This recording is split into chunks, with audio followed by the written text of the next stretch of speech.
Welcome in to the college football recap. Good morning, everybody. It is great to have you on board. My name is Jeff Cameron, and it's time to take a look around the top 25. First, let me let you know who's going to be our guest today. We've got three good ones, always excited to do this. Spencer Holbrook going to join us here in a few minutes from Letterman Row. Obviously, Ohio State gets a big win on the road, and they come from behind in the fourth quarter and take care of business there. Also, Tyler Horka going to join us from Blue and Gold. Notre Dame with an impressive road win against Syracuse, running the football. That's two straight now for Notre Dame. And then finally, Brent Hubbs, perhaps covering the hottest team in all of college football, VolQuest, the site. Tennessee just boat races Kentucky. They're not much of a game. All right, so those are our three guests. They'll join us here starting in about 10 minutes, a little less than that, and we'll go through and get their thoughts. All great on three sites, all great guys covering this sport we love so much. So let's take a look. Speaking of the top 25, we'll see some numbers up there. You'll see some scores, and I'll go through the highlights of the day. I'm actually going to start briefly with this Ohio State win, only because I think that I could just watch JT Tuimoloau play over and over and over again. It was a day for the ages. It was his strip sack that set up number 2 Ohio State for a separation score in the fourth quarter, then a pick six to cap a spectacular performance by him. They get the win over Penn State 44-31. Moving on within that top 25, we'll jump over to Georgia now. They beat Florida 42-20. This game got weird, didn't it? Georgia led big 28-3 at one point. It turned into a 28-20 game, but the Dogs answered with consecutive touchdown drives to seal their 10th consecutive victory. Georgia beat Florida for the 5th time in 6 years. In that game, Stetson Bennett goes 19 of 38 for 316 yards, 2 touchdowns, 2 picks. Brock Bowers caught 5 passes for 154 yards, including one amazing 73-yard score in which the ball was tipped around several times over by Amari Burney. But that's what that guy does, right? Tennessee, I mentioned them. Again, we'll have Brent Hubbs on from VolQuest to talk it through. 44-6, which is, to me, the most impressive performance of the day. Jalen Hyatt, every time we talk about college football, not just Tennessee, but college football, we have to lead with Jalen Hyatt. Another spectacular day. I want to ask Brent how it is that guy's open all the time. He's just always open. 5 passes, 138 yards, 2 touchdowns. This game's never close. 44-6, and what is kind of a surprising outcome there. I mentioned Michigan. They beat Michigan State 29-7. Blake Corum, all he does is rack up 100-plus yard games, 177 yards, and scored twice. Jake Moody made 5 field goals. He was tired.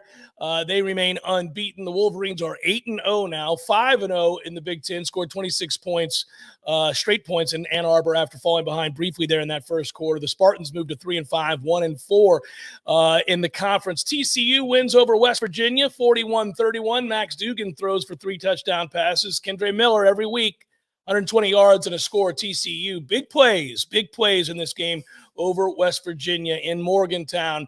Oregon, California, that game goes 42-24. One of the great stories of college football this year is Bo Nix. He accounts for 6 touchdowns in this game. Threw for 3, ran for 3, was incredibly the guy, again, that every week we look at the numbers and we're like, that's the same Bo Nix that we saw play earlier in his career. Yeah, it is. Yeah, he scores a lot these days. He threw for 412 of the Ducks, 586 yards, the most against the Golden Bears in 6 seasons under their coach, Justin Wilcox. We move forward. Southern Cal survives 45-37 over Arizona. Caleb Williams, have yourself a day. Threw for 411 yards and 5 touchdowns. Southern Cal scored 2 touchdowns in the fourth quarter, basically just to outlast Arizona and Tucson. The Trojans, though, now 7-1, 5-1 in the Pac-12. Of course, they had a little extra time to prepare for this one after that setback and the exhilarating 43-42 loss to Utah. Ole Miss downs Texas A&M on the road. They do it 31-24 28. The woes continue for Jimbo Fisher and Texas A&M. We jump back over to the Ole Miss side, though, and note the Jackson Dart pass for 3 touchdowns. Ole Miss won in College Station.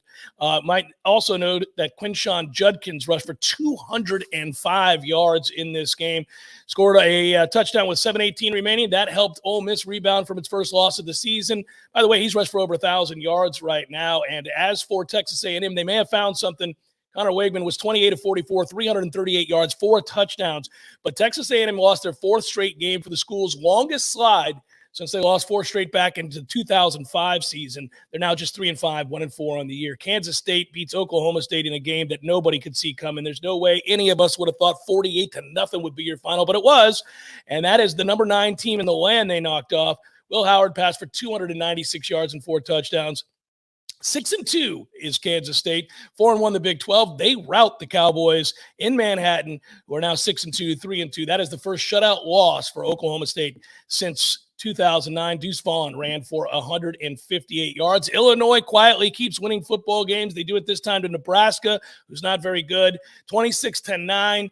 The national rushing leader is Chase Brown for Illinois. That's how they win football games, play good defense, and run it. 149 yards scored on a consecutive series in the second quarter. That allowed them to take charge in Lincoln. The Illini now sit at 7-1, 4-1 in the Big Ten, and they beat Nebraska for the 3rd year in a row. They won a 6th straight game for the first time since 2011 and secured their first winning regular season. Have the Illini since 2007. Elsewhere, Central Florida knocks off number 20 Cincinnati 25-21. The Knights are 6-2, 3-1. Ended a 19-game win streak by Cincinnati against conference opponents. So there was a bit of a surprise there. Mizzou knocks off South Carolina 23-10, and they proved to be unkind visitors. That game was in South Carolina. They're now 4-4, 2-3 in the SEC. That means it's goodbye for the top 25 for South Carolina after this. Elsewhere, Navy beat Temple in overtime. We always try to update you on some of those military scores as well. Late Friday, you had an East Carolina 27-24 game against BYU that was well played, and Coastal Carolina beat Marshall. All right, so there it is. We've had an opportunity to peruse the top 25. It's great. Why don't we start with Spencer Holbrook, Letterman Row, the website. He is frequent guest of the show last year, and again, now we have him on here. Spencer, how are you, buddy? Good to see you. It's good to see you too, man. Thanks for having me. Yeah, absolutely. All right, so how many times have you watched the gazillion replays of JT Tui Moau and the day he had? I could watch this all day long. I've never seen a player singularly just dominate a game in every facet. It's sacks, it's fumbles, it's caused interceptions, it's actual interceptions, pick sixes, fumble recoveries. He did it all. Yeah, it was one of the most astonishing defensive performances I can remember. We were in the building when Chase Young had his 4 sacks against Penn State or against Wisconsin in 2019 in that 38-7 win. And that's really the only thing that I could think to compare it to was what Chase Young did and the impact he had. The only thing was, Wisconsin was trying to negate what Chase Young was doing. Penn State just didn't seem to have an interest in going away from Tui Moau. After a few different plays, you would think that Penn State would have tried to scheme around him, and instead they tried to screen him. They tried to chip him. They tried to do a multitude of things to slow down what he was doing, and he just continued to make plays. And so it was really one of the best defensive performances I can remember. JT Tuimoloau put himself on the college football map yesterday, and if that's what Ohio State's going to get from its defensive line, this team's going to be really hard to beat. Yeah, I mean, deflected passes, INT, sack, strip sack, pick six, fumble recovery, six total tackles, 2 sacks, 3 tackles for a loss, a pass breakup. I mean, I went and read all the stuff you guys wrote on Letterman Row this morning early just to go back, and I watched this game, most of it, and I try to watch all the games, certainly in which we're going to have guests on. But every time I came back over to that game, he was making a play, and I thought, I'm not seeing this right. Am I right? Does he have all these numbers? Had you seen this gearing towards that? Has he been on the verge of a performance? Maybe not like this. I mean, nobody can predict this. But a dominant performance like this in the past? Because, frankly, I think for outsiders, not everybody would have really thought of him as a household name. Now they will. Yeah, well, it's interesting because in 2018, and I hate to keep going back to Chase Young, but in 2018, as a sophomore, Larry Johnson talks a lot about the freshman to sophomore jump. The year 2 is when the guys start to show that they can be a superstar. Year 3 is when they are a superstar. Chase Young in 2018 had a breakout game on the road at Penn State, had the fourth down stop to seal that 1-point win over Penn State in a whiteout. JT Tuimoloau had been very close to many, many sacks. I mean, the first play of the Notre Dame game back in the season opener, he was a quarter second away from blowing that play up and just got there a little too late. Well, when you get a quarterback who's indecisive like Sean Clifford, and then you mix it with the JT Tuimoloau being so close to so many sacks for so many weeks, until the Iowa game, he didn't have a sack on the year because he was just so close. But then he had a couple last week, and then you get an indecisive Sean Clifford. All of those factors came together for him, and now you're going to see him, I believe, take off because now he's not only playing really well anyways, but he's playing confidently. He knows he can make an impact like that, and you're going to see him continue to maybe not have 2 interceptions and 2 sacks, 3 tackles for loss, pass deflection, the whole 9 yards, the forced fumble, but you will see him continue to have a massive impact on what offenses do. Because now you always have to know where 44 is because you know the impact he can have on a game.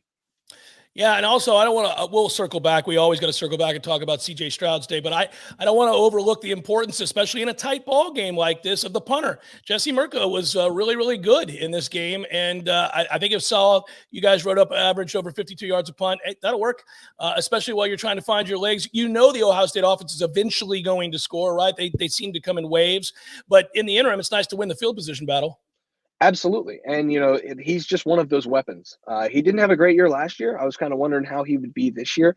Ohio State doesn't really need its punter very often, to be honest with you, because a lot of times it's just racking up points. But when your offense is struggling to put points on the board and, you miss a field goal there, the field position battle, it becomes important.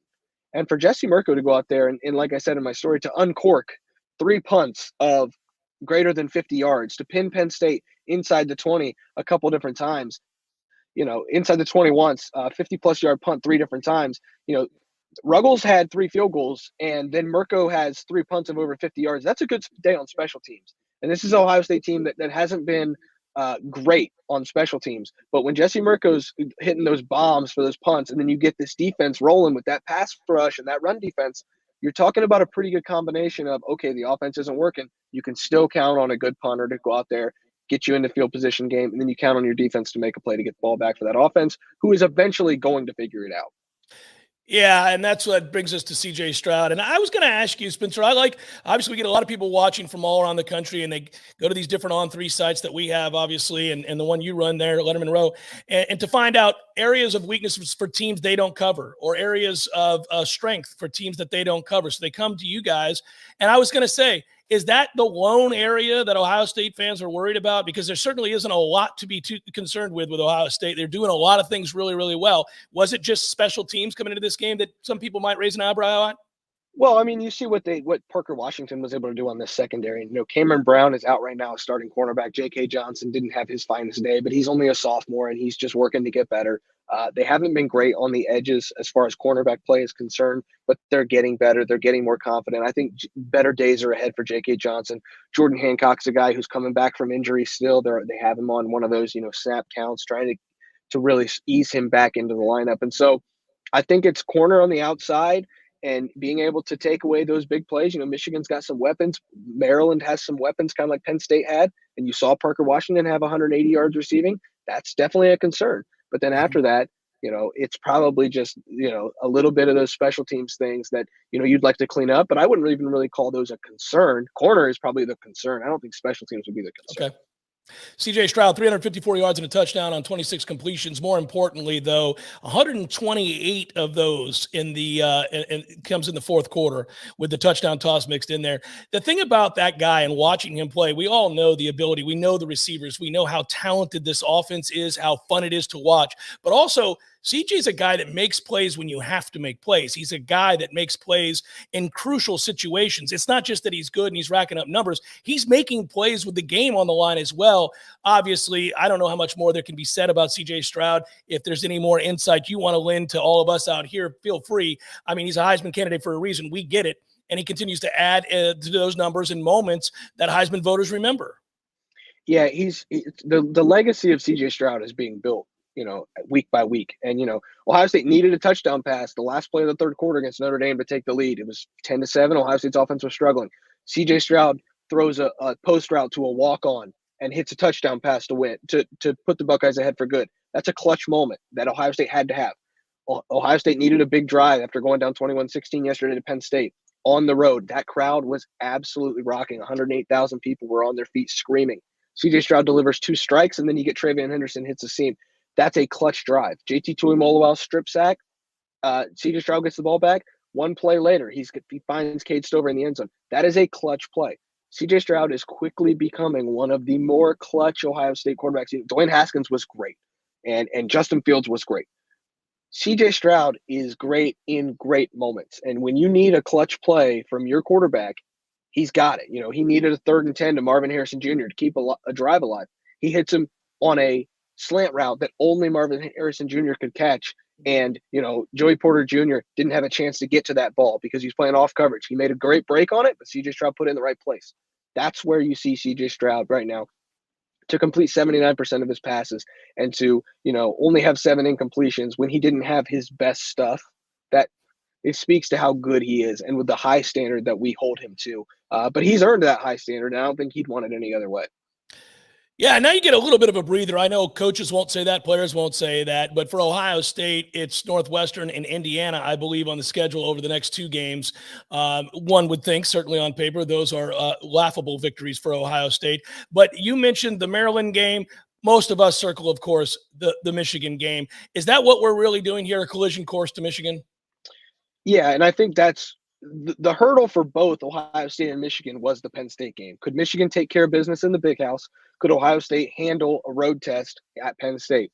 Once both of those teams now now that the Penn State game is in the rearview mirror on both of those schedules, we are looking at the possibility of 11-0 Michigan, 11-0 Ohio State in the Horseshoe at noon on November 26th. And Jeff, get your popcorn ready because that is going to be an epic showdown. I know last year was 1 versus 5 or 2 versus 5. I know a couple years ago we had the 2 versus 3 in 2016. We had 1 versus 2 in 2006. But to get these 2 heavyweights after all the offseason talk, the third base comment by Jim Harbaugh, the Ryan Day, rumor of saying hang 100 on him in 2020. I mean, you could not ask for more. Now, I will say, Michigan has to host a physically demanding Illinois program the week before that. Ohio State has to go on the road to a Maryland team that, if nothing else, is going to be explosive and toss the ball around the yard, on the outside. And Ohio State's going to have to handle that. Week 11 is, that 11th game is going to be interesting for both teams, but it looks like they're going to both survive their way to Thanksgiving weekend with the Thanksgiving leftovers, with that noon kickoff in the Horseshoe, cold Big Ten weather.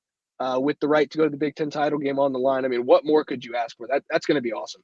One of these days, I'm going to fly up and catch that game in person. I've been to both those campuses, been on those fields, never seen them play. I've got to do it. It's what you're describing right now. If you're a college football fan, you don't even have to like either of those programs, or you could love them. But the bottom line is, if you love college football, you want to be there to see that game, and you'll be covering it, giving us the best that you have there at Letterman Row. We appreciate you, Spencer. Thanks a lot for joining us this morning, and good luck the rest of the way. Thanks, Jeff. I really appreciate you having me. Absolutely.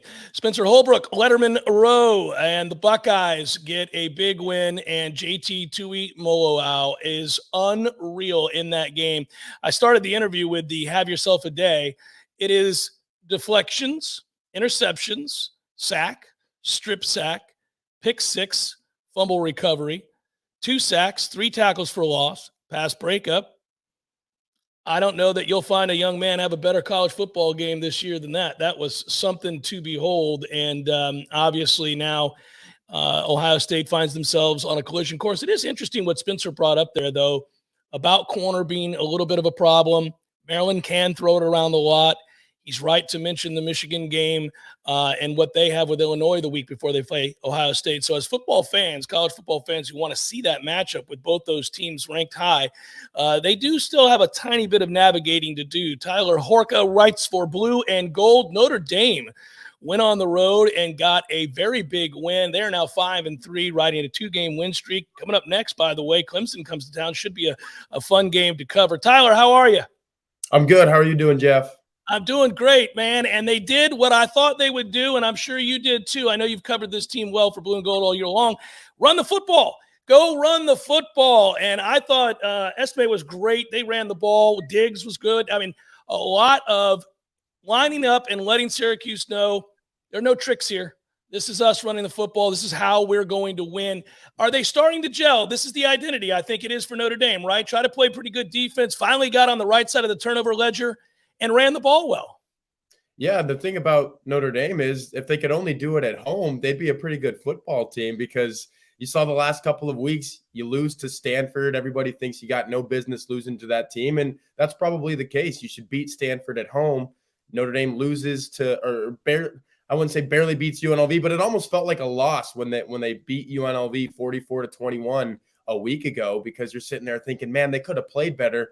But then they go on the road to Syracuse, sold out JMA Dome, and you're seeing the stats right there. Audric Estime gets the ball 20 times, carries it for 123 yards, 2 touchdowns. This is 1 week after he was benched. After 3 carries, he fumbled for the 3rd time in 4 games. Marcus Freeman said, hey, this is our identity. We're going to give you the football. Just because we stopped giving you the ball in one game doesn't mean we're not going to give it to you the next game. So you see the stats there. Logan Diggs, that was coming off a 28 carry performance for 130 yards against UNLV. So you hit the nail on the head when you said they're going to line up and they're going to run the football right at you. That's what Audric Estime said after the game. He said, we're going to run the ball at you for 60 minutes. If you could stop it, great. If you can't, we're going to keep doing it until the sun goes down. So it's what Notre Dame wanted to do. And then the flip side of this performance is they finally forced a couple of turnovers. You saw the very first play of the game, Brandon Joseph pick 6. That was huge. I think it set the tone.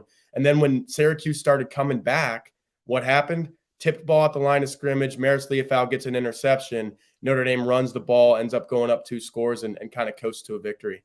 Yeah, that was a cross deflection, right? And Leofau picked it off. That's I saw that play, watched a lot of that game as well. I rather enjoy that style of football, by the way, when you grab onto an identity and it involves bully ball, because this game is played a lot of different ways, but at the end of the day, winning the line of scrimmage is where it's at. And Notre Dame yesterday, they didn't just do it on the offensive side. They dominated on the defensive side as well. I think Syracuse had less than 75 yards rushing. So this is another – that is the recipe to win for Notre Dame until they're able to raise the floor a little bit at some of the skill positions. The bottom line is if you can run the ball and stop the run, you're going to win a lot of games.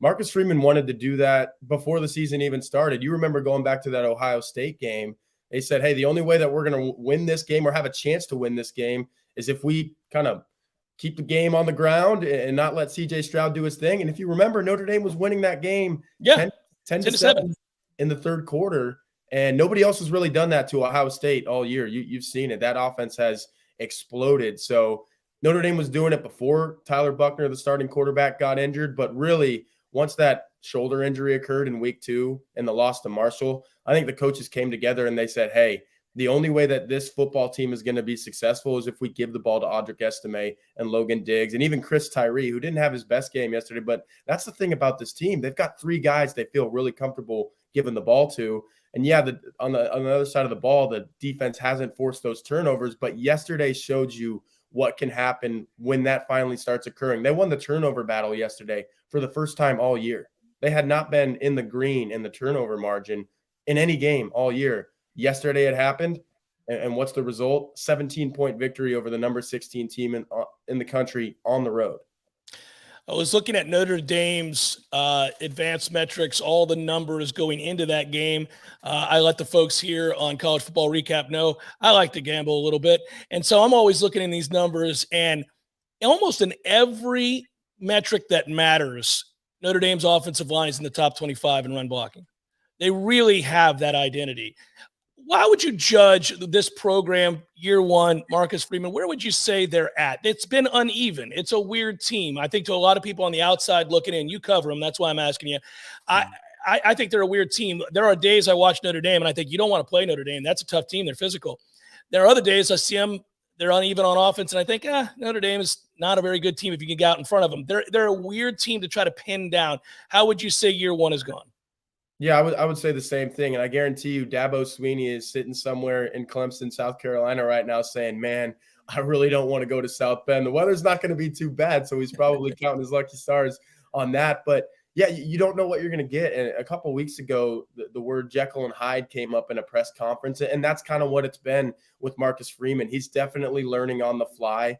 He admitted that when Notre Dame started 0-2 with the loss to Ohio State and the loss to Marshall, he flat out said, I didn't really know what was going on. And that's what you get with the first-year head coach. Your head is spinning a little bit. But then there have been times, like I said at the very beginning, they go on the road and they beat North Carolina, a team that has looked really good, has not lost since they lost to Notre Dame, and kind of whoop them 45-32. That game was not as close as that final score indicated. And then you saw, like yesterday, I think everyone thought really highly of Syracuse, and they played Clemson really close on the road, a place that's almost impossible to win, and should have won that football game. So you've got the Jekyll and Hyde, you've got the really good performances, but then you've got the head scratchers. Like I said, they're 16-14 against a Stanford team that had trouble. That's the one, though, right, Tyler?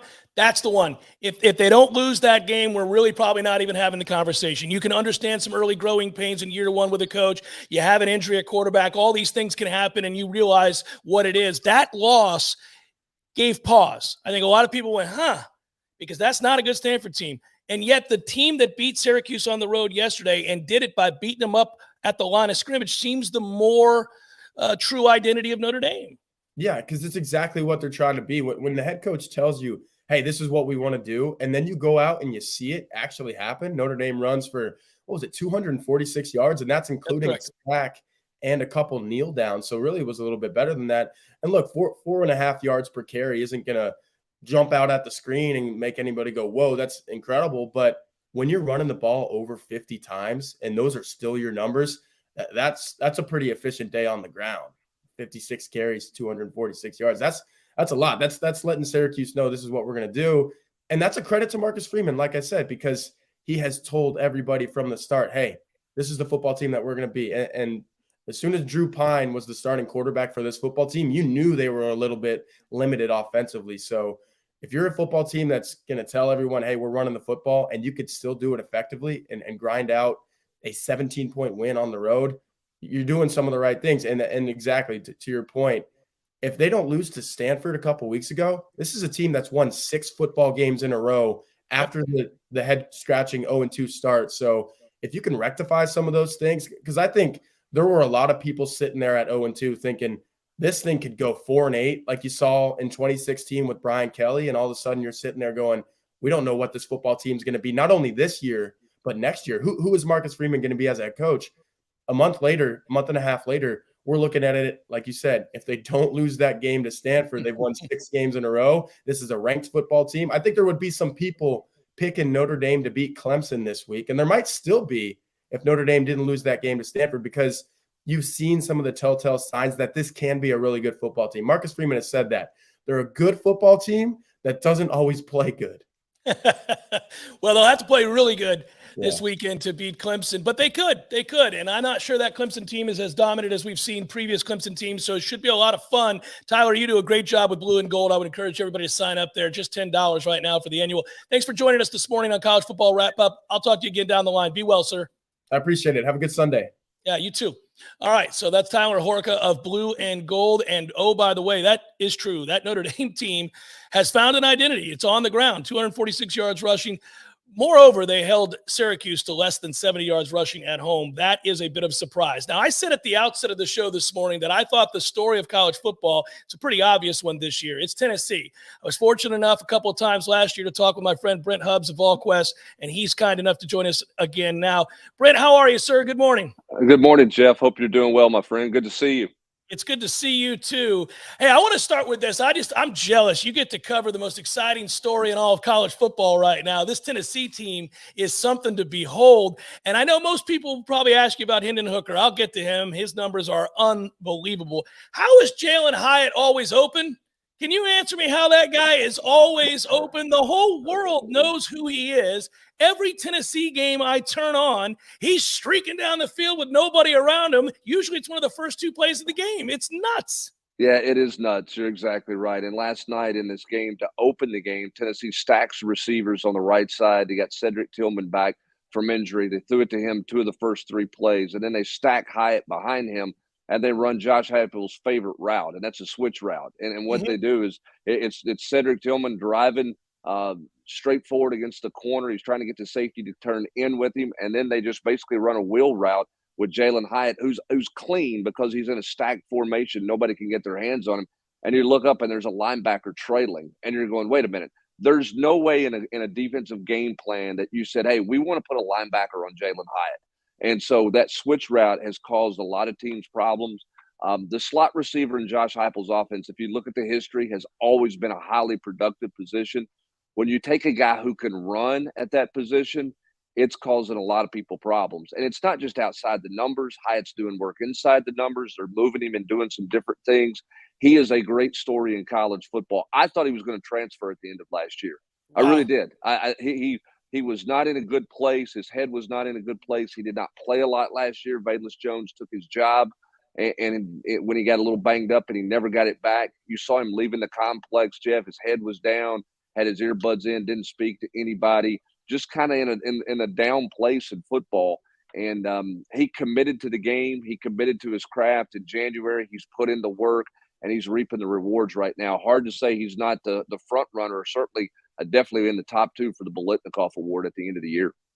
Yeah, the last time you and I talked, we were talking about where Tennessee was as a program and transformation and all. And right now, we seem so many miles removed from that conversation. You know, we're looking at a team now that a lot of people are beginning to wonder, could they win the national championship? Certainly thoughts of winning the SEC championship, thoughts of going to the college football playoff. It's a really cool story.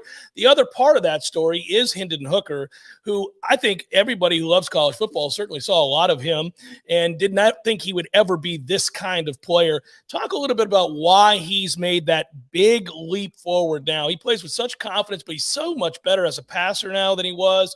He's really consistent. I know this offense is electrifying, but you've had a chance to cover him. He seems like a remarkable young man, at least from what I read on your site there at VolQuest. What to talk about Hendon Hooker a little bit and about how the step forward he's taken and why that's happened? I think it starts with the mental processing, Jeff. Year two in a system that he fully grasped, and he's making really quick decisions. I think it starts there with Hendon Hooker. I think he knows what's coming. He's seeing things before it happens at the line of scrimmage. He's got the full playbook at his disposal. He's checking into good things. He's getting the ball out of his hands really fast. I think the other thing, too, is the growth of the Tennessee offensive line. A year ago, Hendon Hooker was sacked a lot, 20-plus sacks a year ago. He did not have time. There was a lot of things that he was kind of running for his life a little bit, if you will. This offensive line has really taken a huge step from a year ago. They've really taken a big step from early in the year. I was looking at stat up here, working on some stuff for this afternoon. I'll go ahead and throw it out now. In the Pittsburgh game, Tennessee averaged 2.6 yards rushing the football, rushed for less than 100 yards in that game. Since that game, Tennessee is averaging 4.9 yards a carry. That's doing it against Alabama. That's doing it against Kentucky. That's doing it against LSU. And so when you bring in the run game element, suddenly now defenses are having a hard time figuring out how to manage Tennessee's offense. If you want to empty the box, then Tennessee's going to run it, just like they did last night in their second scoring drive. 13 carries on a 15-play drive, which is unheard of in Josh Heupel's offense, right? Yeah. And so then if you feel like I've got to bring people in to stop the run and crowd the box a little bit, then you let Hendon Hooker go to work. And Hendon Hooker is managing so much of that at the line of scrimmage, Jeff. It's freeing him up to be able to make more plays because they can run the football more effectively because it's forcing defenses to make choices. And right now, defenses are having a hard time making a choice on how to stop Hendon Hooker in this Tennessee offense. Well, let's go to the other side of the ball, Brent, because I didn't see this performance coming from the Tennessee defense. This was unreal. Kentucky could do nothing. Will Levis has been a real good player all year. They got nothing going in the passing game. They couldn't run the ball. I think they only converted on 2 third downs the whole night, if I remember it correctly. It was something to behold. That if this Tennessee defense, Brent, is going to play anything close like that, they can win the national championship. Yeah, I don't know if they can do that on a consistent basis. Nobody saw that coming last night. If you bet that Kentucky was only going to score 6 points, then you would have taken my house because I would have taken that bet all day long because I didn't see that coming. Here's what Tennessee did a really good job of last night.